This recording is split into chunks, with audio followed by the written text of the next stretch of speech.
wala na yung pangangati, yung tuyo na siya, at yung balahibo niya mataas na. A tired dog is a happy dog. Dog training tips and tutorial. Down. Sige game po para sa aso mong mahal. Ang barka na PH, baka pwede mo rin sa mong phone. Push the button, no, follow na siya dayon. Disclaimer lamang po mga kabark, ako po ay hindi po isang vet at hindi po ako isang eksperto. Ako po ay simpleng dog lover po lamang na nagbabahagi po ng aking mga kaalaman at ng aking experience. Malaya po kayong magtanong-tanong sa iba at pwede rin po kayong mag-research. Kung naalala po ninyo, meron po tayong ginamot na aso. I-update natin yun ngayon mga kabark. Bali, nandito ako ngayon sa napadaan ako sa bahay ng kaibigan ko. Yun na nga yung ginamot natin yung aso niya dun sa sakit niya na galis. So ito ngayon yung update natin mga kabark. So ngayon mga kabark, ito na siya mga kabark.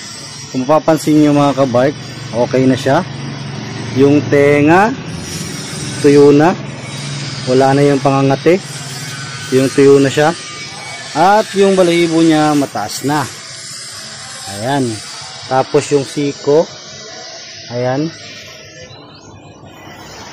So epektibo talaga mga kabark yung sinuggest ko sa inyo na gamot para dyan sa galis ng aso.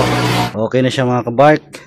So pakita ko sa inyo yung video nung una natin siyang ginamot.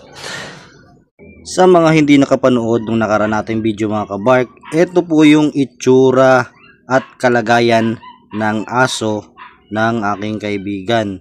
So ayun mga kabark, grabe mga kabark, ayan yung namumula, tapos sobrang kate. At yun mga kabark, naawa po ako sa aso niya dahil sa pwede po itong ikamatay ng kanyang alagang aso. Dati mga kabark, naranasan ko rin yung ganito. Halos lahat po ng aso namin ay nagkaroon po ng ganito. Kasi mga kabark, kapag yung isa sa mga aso mo ay nagkaroon ng ganito at meron ka pang ibang mga aso, ay maaari po itong maipasa at magkahawa-hawa po sila.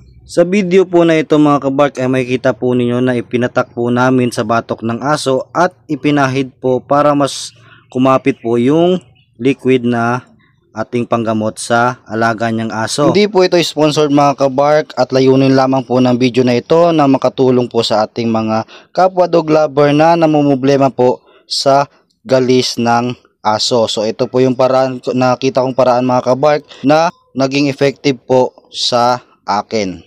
At sa mga nanonood dyan na curious kung ano yung gamot na ito po mga kabark ang gamot na ginamit ko. Ito po ay ang Ivermectin 4-on solution.